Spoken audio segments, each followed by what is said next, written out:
Welkom terug by die groot ontbyt. Die Universiteit van Pretoria het 'n ding wat hulle noem die UP Giving Month, University of Pretoria Giving Month, 'n inisiatief wat nou al 'n rukkie aan die gang is.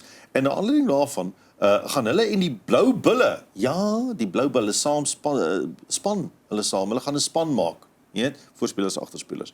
Om hierdie maand saam te baklei vir studente wat nie kos het nie as gevolg van finansiële uitsluiting. Dis 'n realiteit. Studente kan nie eet nie want hulle het eenvoudig nie geld daarvoor nie. Die Universiteit se Senior Ontwikkelingspesialis Dagmar Kahn is hier vanmôre sy keer by ons. Ons praat 'n bietjie oor inisiatief en oor die spanpoging.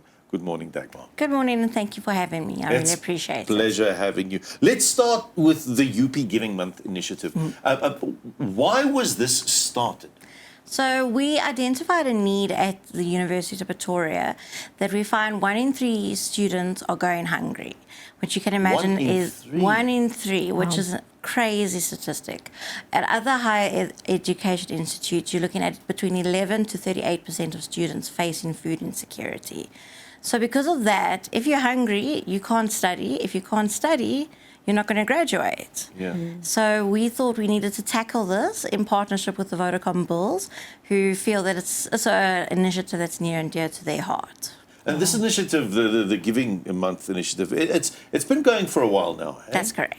In what shape and form has it changed or developed? So it started 3 years ago, where it was called UP Giving Matters. The target was to raise 100 million over 3 years, which is a lot of money, but we managed to raise 118 million, thanks to our donors, supporters, the general public. It's incredible. And that money has gone towards bursaries, the program for food insecurity, as well as other capital projects and research projects at the university. So this year we decided let's change things up a bit, and we focused on 1 month instead of 1 day, and we decided we would focus on food insecurity because, as I mentioned, if you're hungry, can you imagine writing an exam, being hungry and having to worry where your next meal is going to come from? And I think so often we focus on school children, but we forget that those school children sometimes go to university and they face all the same problems. And it is so important that we do actually focus on that. What is the significance of the Student Nutrition and Progress Program, and how does it impact the students? So we have an initiative, as you said, the Student Nutrition and Progress Program. We like to call it SNAP. It is a program that was started by the Department of Student Affairs. They identified the need that students were going hungry. So to tackle that, there are 2 options. You can either get a meal voucher where you're able to use your student card and you can get a meal one meal a day at one of the tax res catering offices, which I think is lovely because then you feel part of the community and you're having to get to eat with your friends and there's no stigma attached to it because you're in the queue, no one knows. Or you can either get non-perishable food items. We give out 2 parcels a month, and that supports our students to ensure that they're able to cook and eat and come to class with a full belly and not worry where their next meal is going to come from.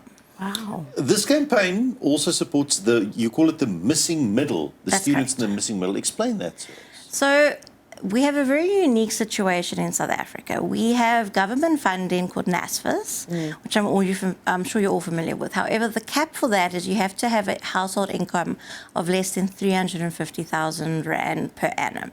So there are a lot of students who are too rich for NSFAS, but still can't afford the costs of university and higher education. Because as you imagine, it's not just the fees, it's the residence, it's accommodation, it's food, books, any equipment that you need. So most people find themselves in this threshold where they don't qualify for NSFAS, but unfortunately they still cannot afford university. So we created the Vice Chancellor and Principal Scholarship Fund. I know it's a mouthful. And that specifically supports academically deserving students in the missing middle category. Oh, wow. I think that's brilliant because we often overlook that missing middle, and it's brilliant that you also focus on those students.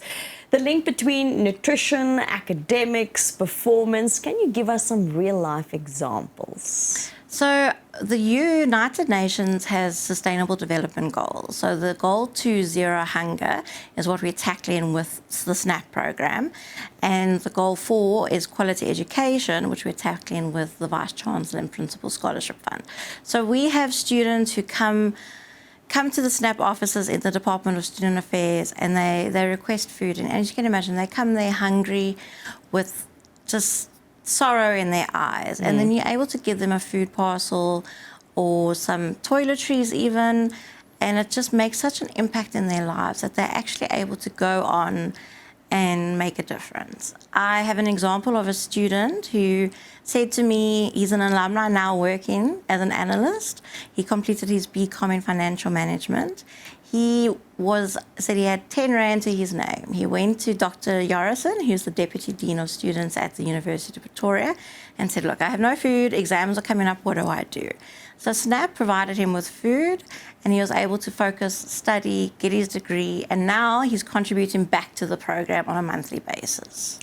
And that just warms my heart. Absolutely. Speaking of contributions, we have to refer to, speak to the fact that the Blue Bulls have partnered with you. But before we get there, Sure. Giving back, contributing, how can people get involved? And how can those alumni like that student who want to contribute back to the system that helped them, how can they get involved in this? So there's several ways that they can get involved. Firstly, we would love financial donations because, you know, cash is king and it makes a huge difference.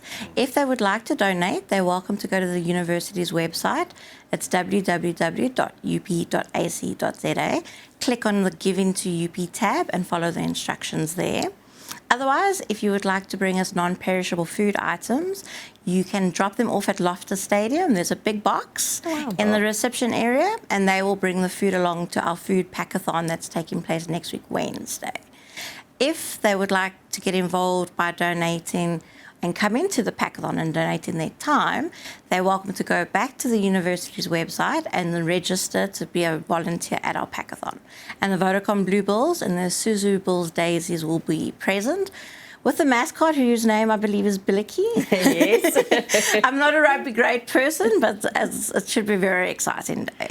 I love that you give people the option between cash, what you have, or your time. And we often overlook time as being one of the most meaningful resources that we can actually give for someone. Definitely. So it's brilliant that you make space for all three of those. How important is it, and Pierre mentioned, you know, we have to speak about the Bulls' involvement. How important is it to have someone or companies and organizations like the Blue Bulls that take hands with you guys? It's so important. We couldn't do what we do without our donors and our supporters. They're really the champions that make this possible. We have this graduation season, 50% of our students receive some form of financial aid from various donors. And none of that would have been possible without the support of organizations, individuals. And you mustn't just think my 20 Rand a month is not going to make a difference. It really does. Every little bit adds up. The long-term goals in terms of student support at UP, what are you looking at? Is the university's broader vision more impact on more social levels, or what's the broader vision? As you may know, we had a new Vice Chancellor and Principal start in October last year, Prof. Francis Peterson. He is very excited to launch his strategy for the university next year, but he's taken a very human-centric approach. He wants to make sure that we put people first, that we put our students first, we put our staff first, and make sure that we make an impact in society, not just be researchers in white towers and not contribute to the greater good of which is still South Africa and the world. Aspect. Of course, it's very important. But you can't do that without you being human-centric. Of course, and the VC is very, very focused on that, and I think he's going to bring a lot of great initiatives to the university. He will be launching his strategy for the next 5 years next year. I'm sure he would love to come on the show, so if you ever have time, please let us know. And yeah, we're very excited to see where this grows and how we can contribute and support more and more students, that they aren't going hungry, that they're able to cross the finish line on time, and that they're able to fly. Thank you so much, Dagmar, for coming in this morning and sharing this initiative with us.